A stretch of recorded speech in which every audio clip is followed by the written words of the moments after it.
Good morning everyone, today's a discussion video about battle power. But before we jump into all of that, if you're new to the channel, I upload NGS content daily. So if you do play this game, I would really appreciate a subscribe as it really helps out the channel.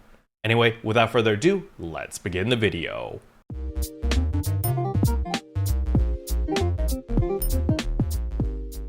So the very first thing I want to showcase over here is my ship 1 character. As you can see, she has 3,652 battle power.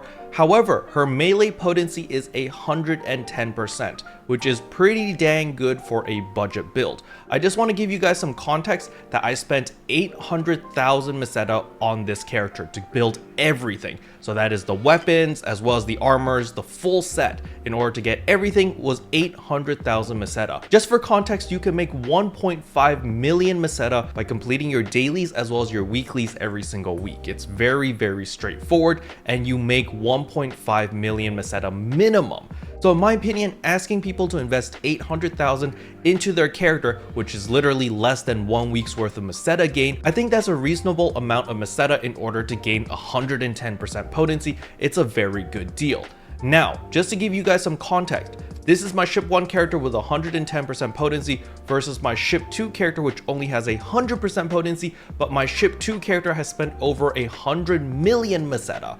So what's the difference? Why did I have to spend so much more Meseta on my ship 2 character? The simple reason is because I made no compromises on my ship 2 character versus my ship 1 character. I made many compromises. The main compromises I did, as you can see over here, is the ailment resistance. I have negative 46.4% all resistance. So basically, I'm gonna be frozen, burning, poisoned, shocked.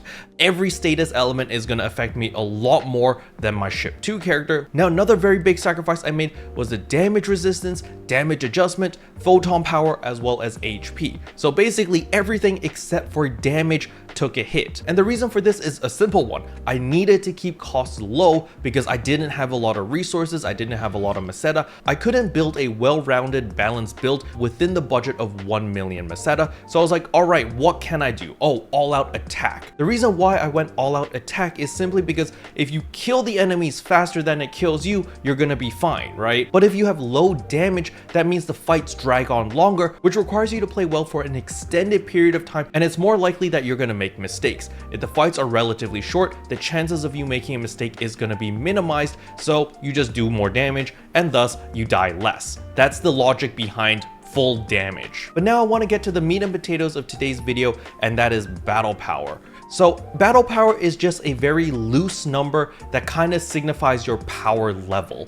However, the way that battle power is calculated right now doesn't reflect how strong your character actually is very well.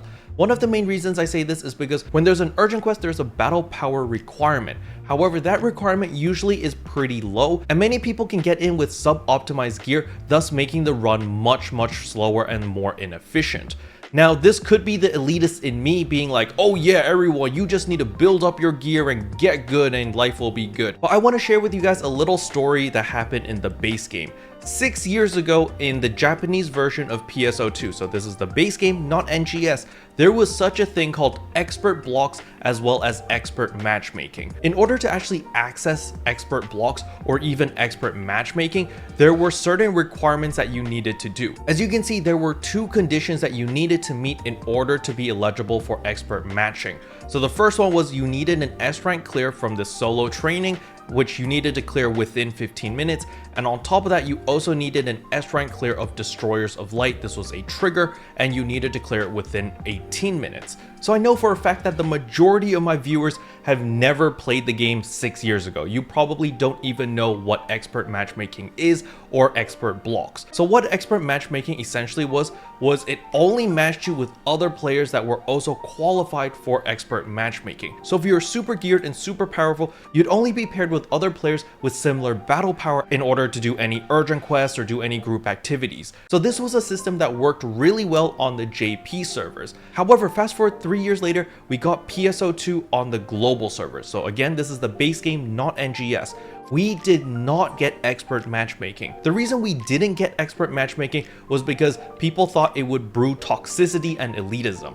And so the global team decided against implementing expert matchmaking. There was just no such thing when you just queued with other people. It was exactly the same way as how matchmaking works right now. You get matched with random people, you go into your urgent quest or whatever event you're doing, and you just plow through it and just try your best. So most of the time, people are gonna have a good time.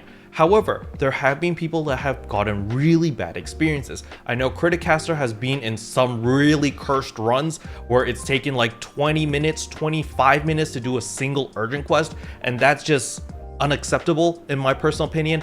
I don't think an urgent quest should take the entire duration. Like, they give you 30 minutes to do an urgent quest. However, if we were to take the average time of a normal urgent quest, it's usually between 10 to 15 minutes. I feel like that is the average time it takes to complete an urgent quest, and Sega should continue to aim for that number. Now, of course, when you played with your geared friends and your pre-made group and your passworded rooms and all of that, of course you're going to be doing it faster. Like, as you can see in the B-roll over here, we complete this run within 6 minutes, and this was like the third time that we did this urgent quest, so it is possible to beat things much faster. However, the point of today's video or today's discussion is, how do we find a balance between all of the player base as well as the difficulty of an urgent quest?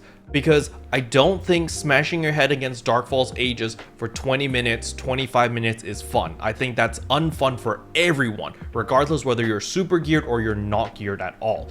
It's just not fun. So I personally can think of two solutions right now. The first solution is simply make the scaling of battle power a little bit different. So instead of just your skill points, your levels, put more weight on the enhancement of your weapon as well as your augments. So people will be incentivized to upgrade their gear a little bit more often so that they have the battle power required to participate in all of the different urgent quests. So that is the standard solution. The second solution I think a lot more people are going to prefer. The higher the battle power you have and the more damage you deal to the boss during the urgent quest, the better the loot that you get.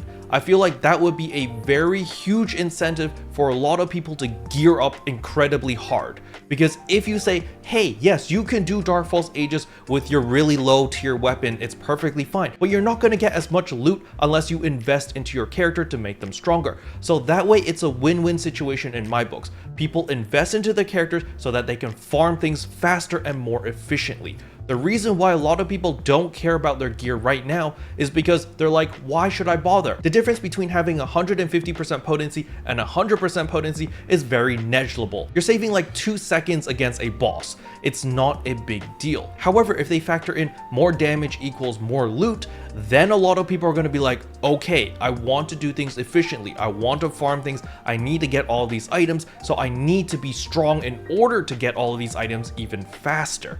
So it's a positive cycle that way. People are constantly gearing up, trying to get stronger, because that's how you farm things more effectively, more efficiently. And in my personal opinion, I believe that would cause a positive cycle where people are constantly trying to get stronger, because the stronger they get, the more loot and the better loot they get. But that's just my opinion. Let me know in the comment section below, what do you guys think? Special thanks to all the members for supporting the channel. It really means a lot to me. Thank you again. But yeah, that's all I wanted to cover in today's video. Hopefully you guys found it interesting. If you did, I would appreciate a like and a subscribe, and I'll see you guys in tomorrow's video.